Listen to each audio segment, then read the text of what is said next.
علی بھائی سوال ہے، ہندوؤں کے تہوار ہولی اور دیوالی کے کھانے کا کیا کیا جائے؟ وش کر سکتے ہیں؟ یہ بڑا سینسٹیو ایشو ہے۔ پچھلے دنوں آپ کو پتہ دیوالی کی جو سرمنی ہے منائی گئی ہے 6 نومبر کو۔ یہ ہندوؤں کے ہاں 2 بڑے تہوار منائے جاتے ہیں، ہولی کا اور دیوالی کا۔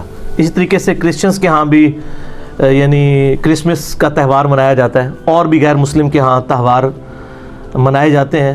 اور خصوصاً جو لوگ دوسرے ملکوں کے اندر مقیم ہیں، ہمارے یورپ میں، امریکہ کے اندر، ان لوگوں کو زیادہ تر یہ ایشو ہوتا ہے کہ اب ظاہر ہے کہ وہ ایک ہی آفس میں کچھ ہندو کام کر رہے ہیں، کچھ کرسچنز کر رہے ہیں، کچھ مسلمز ہیں، وہ عید بھی وش کرتے ہیں، تو مسلمان اس وقت تو خیر مبارک بڑے شوق سے لے لیتے ہیں، اور جب کرسمس کی یا ہولی یا دیوالی کی باری آتی ہے اس وقت پھر ہمیں ہی میز کر رہے ہوتے ہیں کہ جناب کیا کیا جائے۔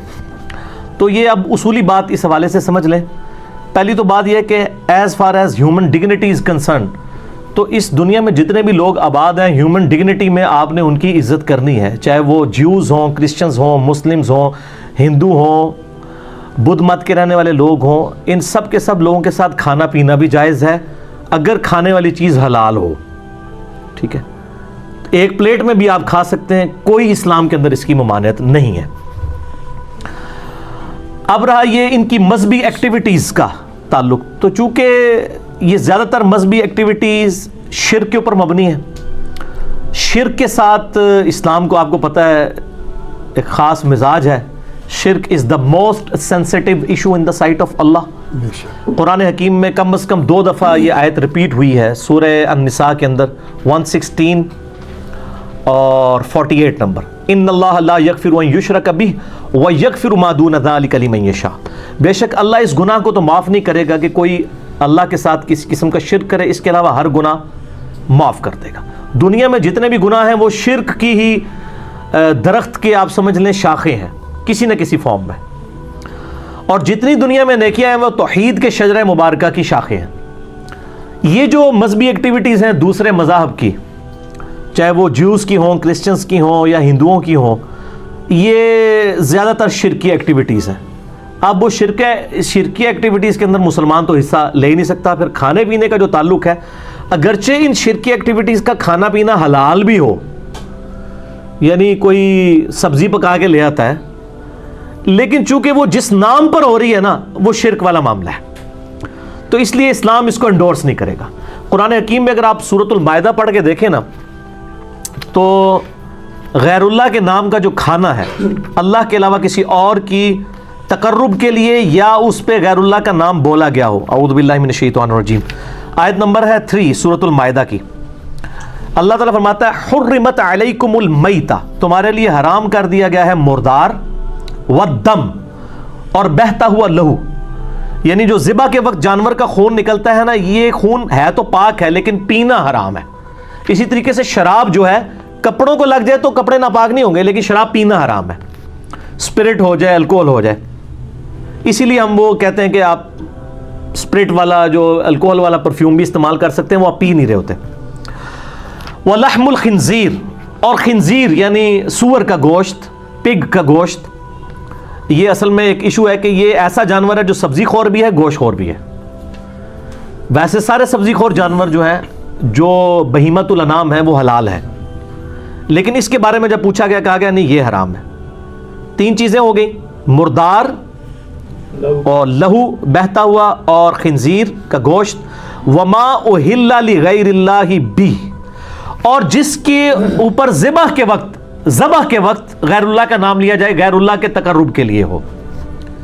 اور یہی پھر آیت آگے چلتی ہے، اس میں ایک الفاظ یہ بھی ہیں وما ذبح علی النصب، اور جو بتوں کے تھانوں کے اوپر ذبح کیے جاتے ہیں جانور، یعنی ان تھانوں پر غیر اللہ کے تقرب کے لیے جانور ذبح ہو رہے ہیں، وہ بھی حرام ہوں گے، چاہے اللہ کا نام بھی ان پر لیا گیا ہو، صحیح، تب بھی وہ حرام ہوں گے، کیونکہ تقرب جو ہے وہ غیر اللہ کے لیے ہے۔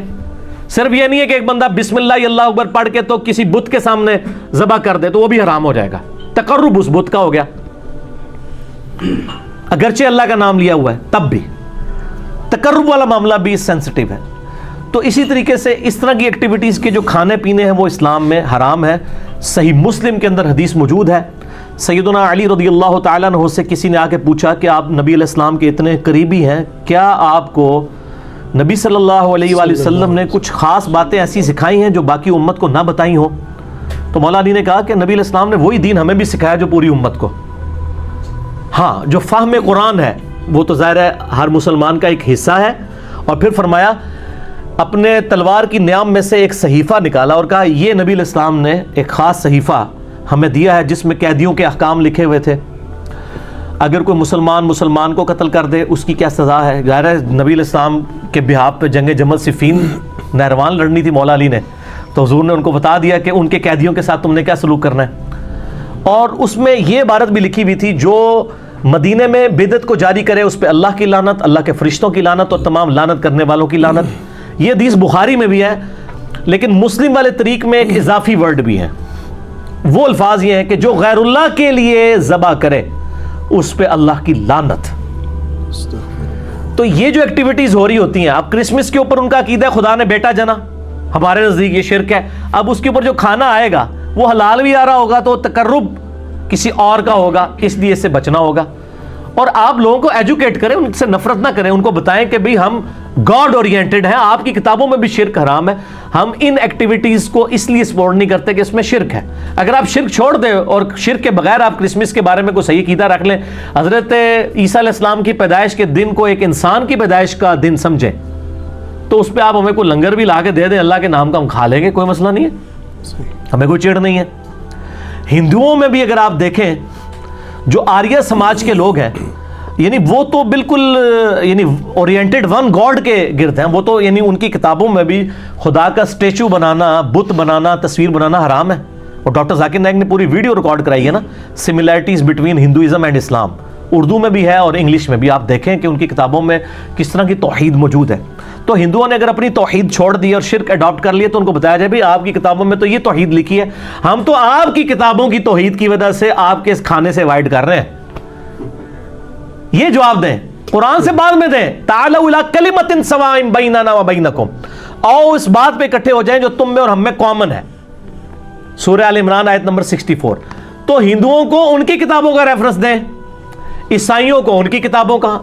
ایک اور لیکچر دیا ڈاکٹر ذاکر نائک نے، سملیرٹیز بٹوین کرسچینٹی اینڈ اسلام، اردو میں بھی ہے انگلش میں بھی.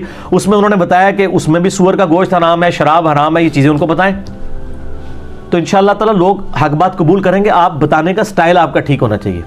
اور یہ جو میں نے دعویٰ کیا نا کہ اگر اللہ کے نام کی بھی آپ ذبح کریں گے، یہ لفظ ذبح ہوتا ہے زبر کے ساتھ، ویسے ہم ذبح بھی اردو میں چل جاتا ہے کیونکہ مولوی غلطیاں نکالتے ہیں، اس لیے میں زبر زیر کا بھی بتاتا ہوں.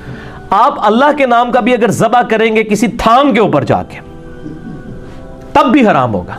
کسی مزار کے اوپر جا کے، چاہے وہ بابا گرو نانک کا مزار ہو یا کسی مسلمان کا مزار ہو، وہ حرام ہو جائے گا کیونکہ یہ نبی علیہ السلام کی مخالفت میں ہے. صحیح مسلم میں حدیث ہے، میں تمہیں منع کرتا ہوں قبروں پر عمارتیں بنانے سے، قبروں کو پکا کرنے پہ اور ان پہ بیٹھنے سے. لائیو بیٹھنا بھی حرام ہے، مجاور بن کے بھی بیٹھنا. جو نبی علیہ السلام کی مخالفت پہ چیزیں بنی ہیں ان تھانوں کے اوپر، چاہے وہ ہندوؤں کے ہوں، سکھوں کے ہوں یا مسلمانوں کے ہوں، وہاں پہ اللہ کے نام کا ذبیحہ بھی حرام ہوگا کھانا. اس کے ثبوت میں سنن ابی داؤد کے اندر ایک حدیث موجود ہے. ایک صحابی نے منت مانی کہ میں مقام بوانا پر جا کر اونٹ قربان کروں گا. نبی علیہ السلام نے اس صحابی کو بلا کے پوچھا یہ کسی خاص مقام پہ تم اونٹ جو ذبح کرنے جا رہے ہو، کیا زمانہ جاہلیت میں وہاں کوئی مشرکانہ میلہ تو نہیں لگتا تھا؟ ہائے ہائے ہائے ہائے، امام الموحدین صلی اللہ علیہ وآلہ وسلم. یار اگر پرانے زمانے میں لگتا تھا تو اب کیا مسئلہ ہے؟ اب تو نہیں لگتا نا. کدھر نے کہا جی شاہ جی یاد تازہ بھی ہوندی ہے نہ، یہ نہ کوئی کہہ دے جی پرانی یاداں دوبارہ جی تازہ ہو گئی ہیں. ان کا یا رسول اللہ کبھی مشرکانہ وہاں پہ میلہ یعنی نہیں لگا کرتا تھا.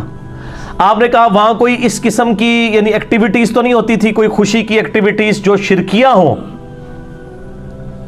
تو کہا نہیں یا رسول اللہ صلی اللہ علیہ وسلم. تو پھر آپ صلی اللہ علیہ وسلم نے ان کو اجازت دی اور فرمایا کہ خدا کی نافرمانی میں جو منت ہے وہ پوری نہ کی جائے، اور وہ منت بھی پوری نہ کرو جس پہ تم اختیار نہیں رکھتے ہو.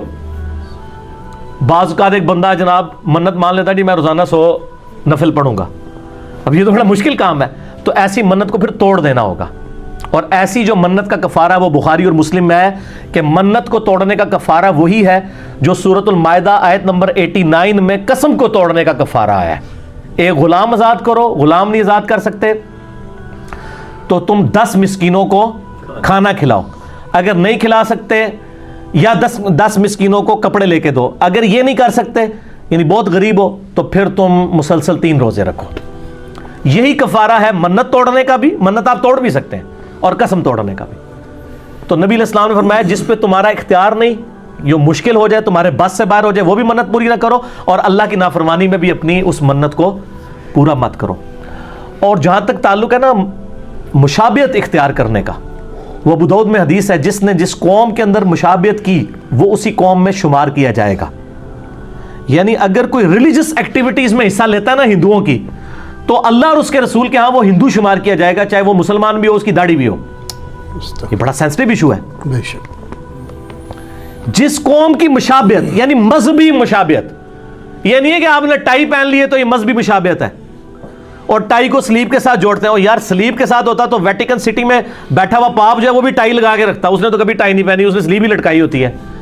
سلیب نہیں, ٹائی تو مسلمانوں کی ایجاد ہے. خلیفہ ہارون رشید کے دور کے اندر یعنی یہ معاملات چلے ہیں, یہ کوئی مذہبی ان کا سمبل نہیں ہے. آج ہندو بھی ٹائی پہنتا ہے, آج مسلمان بھی پہنتا ہے, سکھ بھی پہنتا ہے, عیسائی بھی, یہ مذہبی نہیں ہے. مذہبی مشابہت حرام ہے.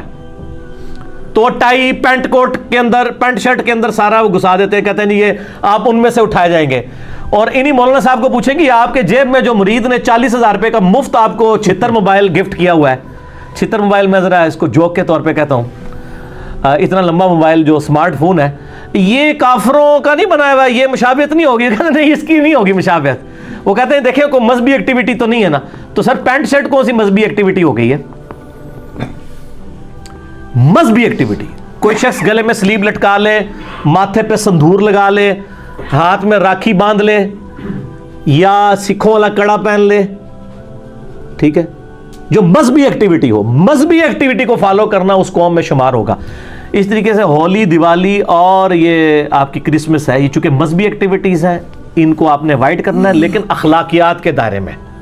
بدتمیزی نہیں کرنی اور ان کو اپنا سینسٹیو ایشو بتانا ہے ان کی کتابوں سے کہ تم تو اپنے دین کو فالو نہیں کر رہے, تمہارے دین کو بھی ہم ہی فالو کر رہے ہیں اور ہم اپنے دین کو بھی فالو کر رہے ہیں. قرآن سے نا ان کو بتائیں, سب سے پہلے ان کو تعالوا الی کلمۃ سواء بیننا و بینکم, ان کو بتائیں کہ خدا کے ساتھ آپ کی کمٹمنٹ ہونی چاہیے. ہم چونکہ مسلمان خدا اورینٹڈ ہیں, اس لیے ہم ہولی, دیوالی یا کرسمس کے اوپر جو آپ وش کرتے ہیں یہ چونکہ شرکی ایکٹیویٹیز ہے, اس لیے ہم آپ وش نہیں, آپ اس کے علاوہ وش کریں. اگر کوئی انڈیا کی ٹیم کبھی کرکٹ میچ جیتتی ہے تو آپ خوشی میں ٹافیاں بانٹتے ہیں تو مسلمان بھی کھا لیں گے, کوئی مسئلہ نہیں ہے, ٹھیک ہوگا, ہمیں کوئی اعتراض نہیں ہوگا. یہ مذہبی ایکٹیویٹی نہیں ہوگی. ونس جب آپ مذہبی ایکٹیویٹی کریں گے, کفار کے ساتھ مشابہت ہوگی, وہ بڑا پھر سینسٹیو ایشو ہو جائے گا. اس لیے اس کو آپ نے اوائڈ کرنا ہے. اس کو اوائڈ کرنے کا طریقہ بھی میں نے بتا دیا, خالی میں لاہور دا راہ نہیں دسیا, لاہور جانے کا کرایہ بھی دے دیا, صرف راستہ نہیں بتایا آپ کو کہ اس طریقے سے اس ایشو کو غیر مسلم ملکوں میں رہنے والے لوگ ٹیکل کریں. ہندو کوئی کہ ان کو کہ آپ کی کتابوں میں شرک غلط لکھا ہوا ہے, غیر اللہ کے نام کی نیاز نہیں ہو سکتی. کرسچنس کو بھی بتائیں اور کہیں کہ یہ آپ اپنی کتابوں پہ نہیں چل رہے, دیکھو ہم مسلمان آپ کی کتابوں پہ آپ سے بڑھ کر چل رہے ہیں, آپ بھی ان چیزوں کو دیکھیں. ٹھیک ہو گیا؟ ٹھیک.